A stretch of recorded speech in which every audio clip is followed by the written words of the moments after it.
ನಮಸ್ಕಾರ ವೀಕ್ಷಕರೇ, focus puller ಕಾರ್ಯಕ್ರಮಕ್ಕೆ ಸ್ವಾಗತ. ನಾನು ರಕ್ಷಿತಾ ಕರ್ಕೇರ.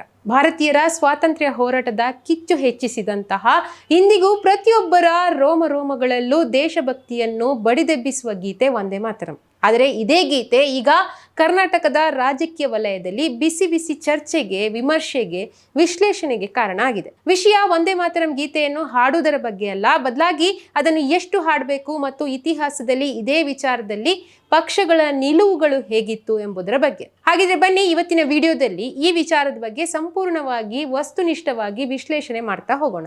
ಇತ್ತೀಚೆಗೆ ಜಾರಿಗೆ ಬಂದಿರುವ ಹೊಸ ನಿಯಮವೊಂದು ಈ ಚರ್ಚೆಗೆ ನಾಂದಿ ಹಾಡಿದೆ. ಆ ನಿಯಮದ ಪ್ರಕಾರ ವಂದೇ ಮಾತರಂ ಗೀತೆಯ ಎಲ್ಲಾ 6 ಚರಣಗಳನ್ನು ಕೂಡ ಕಡ್ಡಾಯವಾಗಿ ಹಾಡಬೇಕು.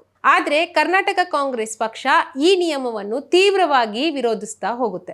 ಈ ವಿರೋಧ ಕೇವಲ ಹೇಳಿಕೆಗಳಿಗೆ ಸೀಮಿತ ಆಗಿಲ್ಲ, ಬದಲಾಗಿ ಅತ್ಯಂತ ಕಠಿಣ ಶಬ್ದಗಳಲ್ಲಿ ವ್ಯಕ್ತ ಆಗ್ತಾ ಇದೆ. ಕೆಪಿಸಿಸಿ ಅಧ್ಯಕ್ಷರಾದ ಬಿಕೆ ಹರಿಪ್ರಸಾದ್ ಅವರು ನೀಡಿರುವ ಹೇಳಿಕೆ ಈಗ ರಾಜ್ಯ ರಾಜಕಾರಣದಲ್ಲಿ ಸಂಚಲನವನ್ನೇ ಸೃಷ್ಟಿಸಿದೆ. ಅವರ ಮಾತುಗಳಲ್ಲೇ ಹೇಳೋದಾದ್ರೆ, ಅವರು ನಮ್ಮನ್ನು ಜೈಲಿಗಟ್ಲಿ ಅಥವಾ ಗಲ್ಲಿಗೆ ಇರಿಸಲಿ, ನಾವು ಮಾತ್ರ ವಂದೇ ಮಾತರಂನ ಕೇವಲ 2 ಪ್ಯಾರಾಗಳನ್ನು ಮಾತ್ರ ಹಾಡ್ತೀವಿ ಅಂತ ಅವರು ಒಂದು ಹೇಳಿಕೆಯನ್ನು ನೀಡಿದ್ದಾರೆ. ನಾನೊಬ್ಬ ಕಾಂಗ್ರೆಸ್ ಕಾರ್ಯಕರ್ತನಾಗಿ, ಕಾಂಗ್ರೆಸ್ ಪಕ್ಷದ ರಾಜ್ಯದ ಅಧ್ಯಕ್ಷನಾಗಿ ಬಹಳ ಸ್ಪಷ್ಟವಾಗಿ ಹೇಳಲಿಕ್ಕೆ ಇಚ್ಛೆ ಬೀಳುತ್ತೇನೆ. ನಾವು ಆಡೋದು 2 ಸ್ಟ್ಯಾನ್ಸಾ. ನಮ್ಮನ್ನ ಜೈಲಿಗೆ ಹಾಕ್ತಾರ, ಪಾಸಿಗೆ ಹಾಕ್ತಾರ, ಹಾಕ್ಲಿ, ನಾವು ತಯಾರಿದ್ದೀವಿ. ಬಿಕೆ ಹರಿಪ್ರಸಾದ್ ಅವರ ಈ ನೇರ ಮತ್ತು ಕಠಿಣ ಹೇಳಿಕೆ ಈಗ ಕರ್ನಾಟಕ ಕಾಂಗ್ರೆಸ್ ಪಕ್ಷವನ್ನು ಒಂದು ಇಕ್ಕಟ್ಟಿನ ಪರಿಸ್ಥಿತಿಗೆ ತಳ್ಳಿದೆ ಅಂತಾನೆ ಹೇಳ್ಬೋದು. ಪಕ್ಷದ ಹಿರಿಯ ನಾಯಕರೊಬ್ರು ಇಂಥ ಕಠಿಣ ನಿಲುವನ್ನು ತಳೆದಾಗ ಸಹಜವಾಗಿ ಎಲ್ಲರ ಕಣ್ಣು ಸರ್ಕಾರದ ಮುಖ್ಯಸ್ಥರತ್ತ ನೆಡುತ್ತೆ. ಆದ್ರೆ ಈ ವಿಚಾರದಲ್ಲಿ ಮುಖ್ಯಮಂತ್ರಿ ಡಿ.ಕೆ. ಶಿವಕುಮಾರ್ ಅವರ ನಿಲುವು ಏನು ಎಂಬುದು ಇನ್ನೂ ಸ್ಪಷ್ಟ ಆಗ್ತಾ ಇಲ್ಲ. ರಾಜಕೀಯ ವಿಮರ್ಶಕರು ಮತ್ತು ವೀಕ್ಷಕರು ಗಮನಿಸುವಂತೆ ಇಂತಹ ಸೂಕ್ಷ್ಮ ಹಾಗೂ ಭಾವನಾತ್ಮಕ ವಿಚಾರಗಳು ಎದುರಾದಾಗ ಮುಖ್ಯಮಂತ್ರಿ ಡಿ.ಕೆ. ಶಿವಕುಮಾರ್ ಅವರು ಹೆಚ್ಚಾಗಿ ಮೌನಕ್ಕೆ ಶರಣಾಗ್ತಾರೆ ಅಥವಾ ಅಂದಿನ ರಾಜಕೀಯ ಸನ್ನಿವೇಶಕ್ಕೆ ತಕ್ಕಂತೆ ತಮ್ಮ ನಿಲುವನ್ನು ಬದಲಾಯಿಸ್ತಾ ಹೋಗ್ತಾರೆ. ಪ್ರಸ್ತುತ ವಂದೇ ಮಾತರಂ ವಿಚಾರದಲ್ಲೂ ಕೂಡ ಅವರ ನಿಲುವು ಇದುವರೆಗೆ ಹೊರಬಿದ್ದಿಲ್ಲ. ಇದರಿಂದಾಗಿ ಹೊಸದೊಂದು ಪ್ರಶ್ನೆ ಈಗ ಉದ್ಭವಿಸ್ತಾ ಇದೆ.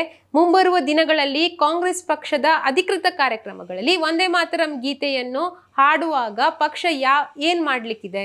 ಹೊಸ ನಿಯಮವನ್ನು ಪಾಲಿಸುತ್ತಾ ಅಥವಾ ಹರಿಪ್ರಸಾದ್ ಅವರ ಹೇಳಿಕೆಯಂತೆ ಕೇವಲ 2 ನುಡಿಗಳಿಗೆ ಮಾತ್ರ ಸೀಮಿತ ಆಗುತ್ತಾ ಅನ್ನೋದು ಈಗಿರುವಂತಹ ಒಂದು ಬಹುದೊಡ್ಡ ಚರ್ಚೆಯ ವಿಚಾರ. भारतीय जनता पार्टी सर्टिफिकेट देने का कोशिश नहीं कर रहा है. एक बार केंद्र सरकार ने फैसला लिया है, वंदे मातरम पूरी तरह गाना है. इसमें गाने के लिए तकलीफ क्या है सोनिया गांधी को और कांग्रेस पार्टी को? बार बार इस विचार को, इस मुद्दे को उठा के अपमान करना, देश को अपमान करना उचित क्या है उन लोगों को? ಈ ವಿವಾದವನ್ನು ಕೇವಲ ಇಂದಿನ ಹೇಳಿಕೆಗಳ ಆಧಾರದ ಮೇಲೆ ಅಳಿಲಿಕ್ಕೆ ಸಾಧ್ಯ ಇಲ್ಲ. ನಾವು ಇತಿಹಾಸದ ಪುಟಗಳನ್ನೊಮ್ಮೆ ತಿರುವಿ ನೋಡಲೇಬೇಕು. ಕರ್ನಾಟಕ ಈ ವಿಚಾರದಲ್ಲಿ ಉಳಿದೆಲ್ಲಾ ರಾಜ್ಯಗಳಿಗಿಂತ ಮೊದಲೇ ಒಂದು ಹೆಜ್ಜೆಯನ್ನು ಮುಂದಿಟ್ಟಿತ್ತು. ಹೌದು, ವಂದೇ ಮಾತರಂ ಗೀತೆಯನ್ನು ಸಂಪೂರ್ಣವಾಗಿ ಹಾಡುವಂತಹ ಸಂಪ್ರದಾಯ ಕರ್ನಾಟಕ ಶಾಸಕಾಂಗಕ್ಕೆ ಹೊಸದೇನಲ್ಲ. 2011ರ ಇಸ್ವಿಯನ್ನು ನೆನಪಿಸಿಕೊಳ್ಳಿ. ಆ ಸಮಯದಲ್ಲಿ ರಾಜ್ಯದಲ್ಲಿ BS ಯಡಿಯೂರಪ್ಪ ನೇತೃತ್ವದ ಬಿಜೆಪಿ ಸರ್ಕಾರ ಅಧಿಕಾರದಲ್ಲಿತ್ತು. DH ಶಂಕರಮೂರ್ತಿ ಅವರು ಕರ್ನಾಟಕದ ವಿಧಾನ ಪರಿಷತ್ನ ಸಭಾಪತಿಯಾಗಿದ್ದರು. ಆ ಅವಧಿಯಲ್ಲೇ ವಿಧಾನ ಪರಿಷತ್ನಲ್ಲಿ ವಂದೇ ಮಾತರಂ ಗೀತೆಯನ್ನು ಸಂಪೂರ್ಣವಾಗಿ ಅಂದ್ರೆ ಎಲ್ಲಾ ಚರಣಗಳನ್ನು ಹಾಡುವ ಸಂಪ್ರದಾಯ ಚಾಲ್ತಿಗೆ ಬರುತ್ತೆ. ಅದು ಕೇವಲ ವಿಧಾನ ಪರಿಷತ್ತಿಗೆ ಮಾತ್ರ ಸೀಮಿತ ಆಗಿರಲಿಲ್ಲ. 2013ರಲ್ಲಿ ಕರ್ನಾಟಕ ವಿಧಾನಸಭೆಯಲ್ಲಿ ಮೊದಲ ಬಾರಿಗೆ ವಂದೇ ಮಾತರಂ ಗೀತೆಯನ್ನು ಪರಿಚಯಿಸಲಾಗುತ್ತೆ. ಗಮನಿಸಬೇಕಾದ ಅತ್ಯಂತ ಪ್ರಮುಖ ಅಂಶ ಅಂದ್ರೆ ಕೇವಲ 1-2 ಚರಣಗಳಲ್ಲ, ಗೀತೆಯ ಎಲ್ಲಾ ಚರಣಗಳನ್ನು ವಿಧಾನಸಭೆಯಲ್ಲಿ ಮೊದಲ ಬಾರಿಗೆ ಹಾಡಲಾಗುತ್ತೆ. ಅಧಿಕಾರದಲ್ಲಿದ್ದು ಇದೇ ಕಾಂಗ್ರೆಸ್ ಪಕ್ಷ, ಸಿದ್ದರಾಮಯ್ಯ ಅವರ ನೇತೃತ್ವದ ಕಾಂಗ್ರೆಸ್ ಸರ್ಕಾರ ಅವತ್ತು ಆಡಳಿತದಲ್ಲಿತ್ತು ಮತ್ತು ಹಿರಿಯ ಕಾಂಗ್ರೆಸ್ ನಾಯಕ ಕಾಗೋಡು ತಿಮ್ಮಪ್ಪನವರು ವಿಧಾನಸಭೆಯ ಸ್ಪೀಕರ್ ಆಗಿರ್ತಾರೆ. ಪೂರ್ಣವಾಗಿ ವಂದೇ ಮಾತರಂ ಗೀತೆಯನ್ನು ಹಾಡುವ ವಿಚಾರಕ್ಕೆ ಅಂದು ಕಾಗೋಡು ತಿಮ್ಮಪ್ಪನವರು ಈ ಗೀತೆಯನ್ನು ಕೇವಲ 2 ಪ್ಯಾರಾಗಳಿಗೆ ಸೀಮಿತಗೊಳಿಸ್ತಾರೆ. ನಂತರದ ದಿನಗಳಲ್ಲಿ ಆಗಸ್ಟ್ 15ರಂದು ಅಂದ್ರೆ ಮೊನ್ನೆ ಸ್ವಾತಂತ್ರ್ಯೋತ್ಸವದ ದಿನದಂದು ಪಕ್ಷದ ಪ್ರಧಾನ ಕಚೇರಿಯಲ್ಲಿ ಮತ್ತು ನಂತರ ಗೋವಾದಲ್ಲಿ ನಡೆದ ಪಕ್ಷದ ಕಾರ್ಯಕ್ರಮದಲ್ಲಿ ವಂದೇ ಮಾತರಂ ಪಠಣದ ಕುರಿತು ಎದ್ದಿರುವ ವಿವಾದಗಳ ಬಗ್ಗೆ ಕಾಂಗ್ರೆಸ್ ಅಧ್ಯಕ್ಷ ಮಲ್ಲಿಕಾರ್ಜುನ್ ಖರ್ಗೆ ಅವರು ಮಂಗಳವಾರ ಒಂದು ಹೇಳಿಕೆ ನೀಡ್ತಾರೆ. ಯಾವ ಆಧಾರದ ಮೇಲೆ ಪಕ್ಷದ ನಾಯಕರಾದ ಸೋನಿಯಾ ಗಾಂಧಿ ಮತ್ತು ರಾಹುಲ್ ಗಾಂಧಿ ಅವರ ವಿರುದ್ಧ ದೂರು ದಾಖಲಾಗಿದೆ ಅಂತ ಪ್ರಶ್ನೆ ಕೂಡ ಮಾಡ್ತಾರೆ. अगर यही गुनाह है तो गांधी जी के ऊपर केस डालो, यही गुनाह है तो नेहरू जी के ऊपर डालो, यही गुनाह है तो वल्लभ भाई पटेल के ऊपर. अरे ये तो इनको मालूम नहीं, नो पैदा होने से पहले कांग्रेस वालों ने एक रेजोल्यूशन पास करके देश में कौन सा राष्ट्रीय गीत अपनाना ये किए हैं।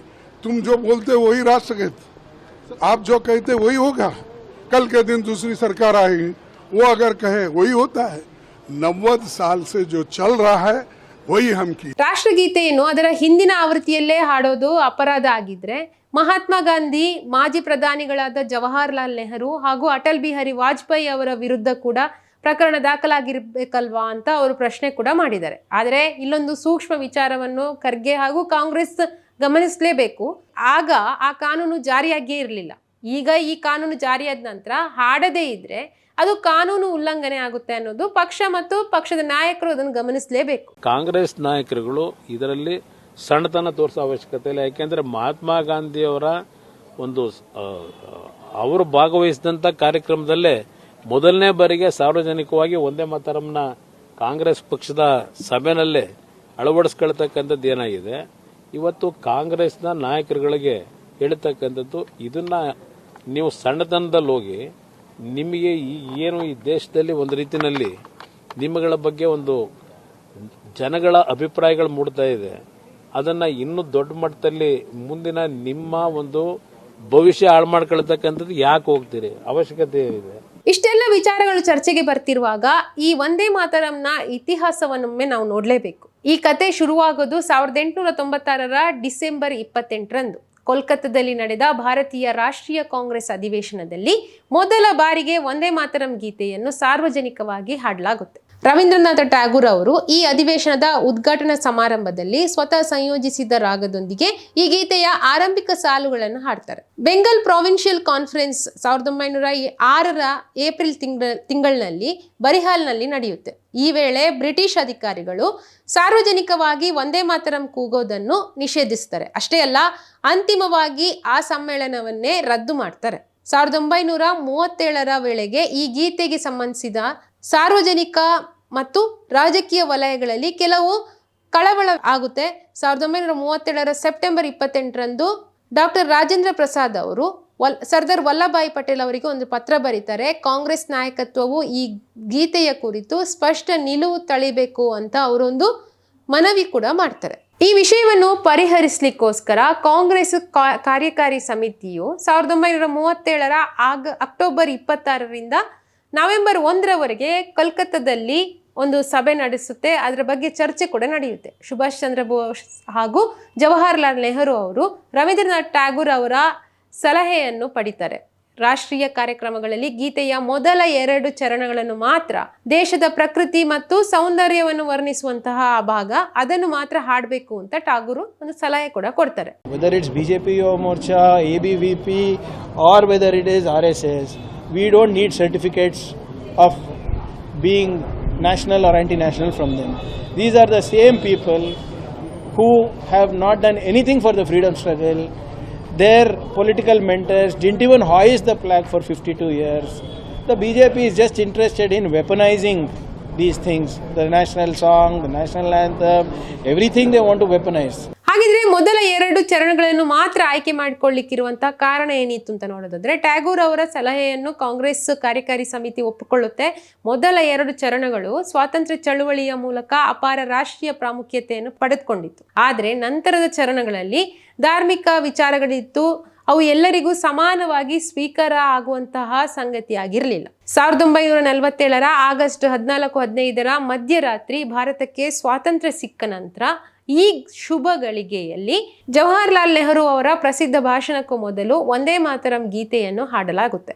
ಆ ರಾತ್ರಿ ಸ್ವಾತಂತ್ರ್ಯ ಭಾರತದ ಸಂವಿಧಾನ ಸಭೆಯ ಮೊದಲ ಅಧಿವೇಶನವು ಜನಗಣಮನ ಗೀತೆಯನ್ನು ಹಾಡುವ ಮೂಲಕ ಮುಕ್ತಾಯಗೊಳಿಸುತ್ತೆ. ಮರುದಿನ ಅಂದರೆ 1947 ಆಗಸ್ಟ್ 15ರಂದು ಬೆಳಗ್ಗೆ ಸುಮಾರು 6:30ಕ್ಕೆ ಪಂಡಿತ್ ಓಂಕಾರ್ನಾಥ್ ಟ್ಯಾಗೂರ್ ಅವರು ಆಲ್ ಇಂಡಿಯಾ ರೇಡಿಯೋದಲ್ಲಿ ವಂದೇ ಮಾತರಂ ಗೀತೆಯ ನೇರ ಪ್ರಸಾರವಾಗಿ ಹಾಡ್ತಾರೆ. 1950 ಜನವರಿ 24ರಂದು ಸಂವಿಧಾನ ಸಭೆಯ ಅಂತಿಮ ಸಭೆಯಲ್ಲಿ ಡಾಕ್ಟರ್ ರಾಜೇಂದ್ರ ಪ್ರಸಾದ್ ಅವರು ಮುಖ್ಯ ಘೋಷಣೆಯೊಂದನ್ನು ಮಾಡ್ತಾರೆ. ಜನಗಣಮನವೇ ಭಾರತದ ರಾಷ್ಟ್ರಗೀತೆ ಅಂತ ಅವರು ಘೋಷಣೆ ಮಾಡ್ತಾರೆ. ಜೊತೆಗೆ ಸ್ವಾತಂತ್ರ್ಯ ಹೋರಾಟದಲ್ಲಿ ಐತಿಹಾಸಿಕ ಪಾತ್ರ ವಹಿಸಿದಂತಹ ವಂದೇ ಮಾತರಂ ಗೀತೆಗೆ ರಾಷ್ಟ್ರೀಯ ಗೀತೆ ಅನ್ನೋ ಒಂದು ಗೌರವವನ್ನು ಕೂಡ ಮತ್ತು ಆ ಸ್ಥಾನಮಾನವನ್ನು ಅವರು ಕೊಡ್ತಾರೆ. ಈಗ 2026ರಲ್ಲಿ ಜಾರಿಗೆ ಬಂದಿರೋ ಕಾಯ್ದೆ ಬಗ್ಗೆ ಮಾತನಾಡ್ತಾ ಹೋಗೋಣ. ಅಲ್ಲಿ ಏನ್ ಬದಲಾವಣೆ ಆಗಿದೆ ಅಂತ ನೋಡ್ತಾ ಹೋಗೋಣ.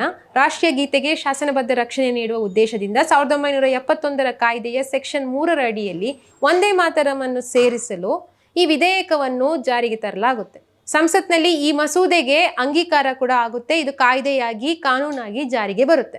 ಈ ಹೊಸ ತಿದ್ದುಪಡಿ ಕಾಯ್ದೆಯಲ್ಲಿ ಶಿಕ್ಷಾರ್ಹ ಅಂಶಗಳು ಯಾವ್ಯಾವುದಿದೆ ಅಂತ ನೋಡೋದಾದ್ರೆ, ತಿದ್ದುಪಡಿ ಮಾಡಲಾದ 1971ರ ಕಾಯ್ದೆಯ ಪ್ರಕಾರ ಯಾರಾದರೂ ಉದ್ದೇಶಪೂರ್ವಕವಾಗಿ ರಾಷ್ಟ್ರಗೀತೆಗೆ ಅಥವಾ ರಾಷ್ಟ್ರೀಯ ಗೀತೆಯನ್ನು ಹಾಡೋದನ್ನು ತಡೆದ್ರೆ ಅಥವಾ ಅದನ್ನು ಹಾಡುತ್ತಿರುವ ಸಭೆಗೆ ಅಡ್ಡಿಪಡಿಸಿದ್ರೆ ಅಪರಾಧ ಆಗುತ್ತೆ.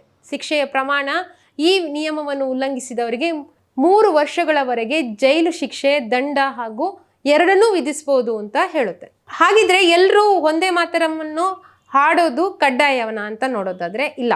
ಕಾನೂನಿನ ಪ್ರಕಾರ ಉದ್ದೇಶಪೂರ್ವಕವಾಗಿ ತಡೆಯೋದು ಅಥವಾ ಅಡ್ಡಿಪಡಿಸುವುದನ್ನು ಮಾತ್ರ ಅಪರಾಧ ಅಂತ ಪರಿಗಣಿಸಲಾಗುತ್ತೆ. ಹಾಡಿನಲ್ಲಿ ಪಾಲ್ಗೊಳ್ಳದೇ ಇರೋದು ಕಾನೂನಾತ್ಮಕವಾಗಿ ವಿಭಿನ್ನ ವಿಚಾರ ಆಗುತ್ತೆ. ಇನ್ನು ಗೀತೆಯ ಕುರಿತು ವಿಮರ್ಶೆ ಮಾಡೋದು ಕಾನೂನು ಬಾಹಿರನ ಅಂತ ನೋಡೋದಾದ್ರೆ ಅದು ಅಲ್ಲ.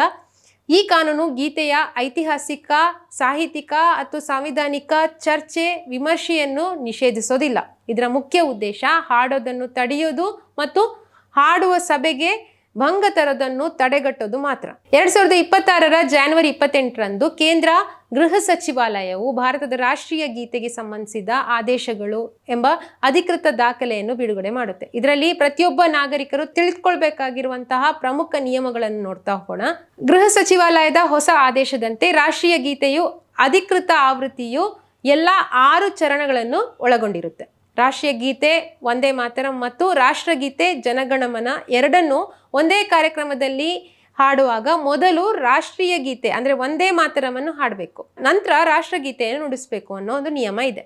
ಗೀತೆಯನ್ನು ಹಾಡುವಾಗ ಮತ್ತು ನುಡಿಸುವಾಗ ಪಾಲಿಸಬೇಕಾದ ಶಿಸ್ತಿನ ಕುರಿತು ಸ್ಪಷ್ಟ ನಿರ್ದೇಶನ ಕೂಡ ನೀಡಲಾಗಿದೆ. ಇನ್ನು ಚಿತ್ರಮಂದಿರಗಳಲ್ಲಿ ಸಿನಿಮಾದ ಭಾಗವಾಗಿ ವಂದೇ ಮಾತರಂ ಮೂಡಿ ಬಂದಾಗ ಪ್ರೇಕ್ಷಕರು ಎದ್ದು ನಿಲ್ಲುವ ಅಗತ್ಯ ಇಲ್ಲ. ಯಾಕಂದ್ರೆ ಇದು ಎದ್ದು ನಿಂತು ಅವರು ಗೌರವ ತೋರಲಿಕ್ಕೆ ಶುರು ಮಾಡಿದ್ರೆ ಈ ಪ್ರದರ್ಶನಕ್ಕೆ ಅಡ್ಡಿ ಉಂಟಾಗಬಹುದು ಅನ್ನೋದನ್ನು ಕೂಡ ಅಲ್ಲಿ ಮೆನ್ಷನ್ ಮಾಡಿದ್ದಾರೆ. ವೀಕ್ಷಕರೇ, ಒಟ್ಟಿನಲ್ಲಿ ಸ್ವಾತಂತ್ರ್ಯ ಸಂಗ್ರಾಮದ ಸಮಯದಲ್ಲಿ ವಂದೇ ಮಾತರಂ ದೇಶವನ್ನು ಒಗ್ಗೂಡಿಸುವ ಒಂದು ಶಕ್ತಿಯುತ ಏಕತೆಯ ಮಂತ್ರ ಆಗಿತ್ತು.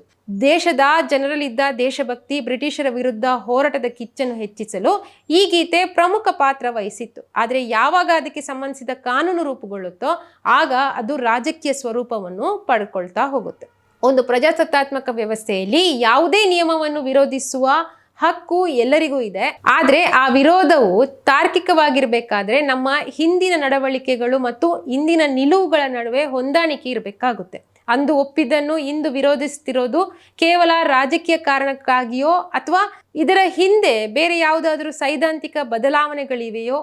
ಯಾವುದೇ ಹೊಸ ಕಾನೂನು ಬಂದಾಗ ಅದನ್ನು ವಿಮರ್ಶಿಸೋದು ವಿರೋಧ ಪಕ್ಷಗಳ ಕರ್ತವ್ಯವೂ ಹೌದು. ಆದರೆ ಈ ಹಿಂದೆ ತಮ್ಮದೇ ಆಡಳಿತದಲ್ಲಿ ನಡೆದ ಸಕಾರಾತ್ಮಕ ಬೆಳವಣಿಗೆಯೊಂದನ್ನು ಮರೆತು ಇಂದು ಅದೇ ವಿಚಾರಕ್ಕೆ ತೀವ್ರ ವಿರೋಧ ವ್ಯಕ್ತಪಡಿಸಿರೋದು ಕಾಂಗ್ರೆಸ್ ಪಕ್ಷ. ಈ ವಿರೋಧಾಭಾಸವನ್ನು ಜನರ ಮುಂದೆ ಹೇಗೆ ಸಮರ್ಥಿಸಿಕೊಳ್ಳುತ್ತೆ ಅನ್ನೋದು ನಾವು ಮುಂದಿನ ದಿನದಲ್ಲಿ ಕಾದು ನೋಡಬೇಕಾಗಿದೆ. ವೀಕ್ಷಕರೇ, ಇದಾಗಿತ್ತು ಇವತ್ತಿನ ಫೋಕಸ್ ಪುಲ್ಲರ್ ಕಾರ್ಯಕ್ರಮ. ನಾಳೆ ಇಂಥದೇ ಇಂಟ್ರೆಸ್ಟಿಂಗ್ ಸುದ್ದಿಯೊಂದಿಗೆ ಮತ್ತೆ ಭೇಟಿಯಾಗ್ತೀವಿ. ಅಲ್ಲಿವರೆಗೂ ನೋಡ್ತಾ ಇರಿ the federal Karnataka YouTube channel. ನಮಸ್ಕಾರ.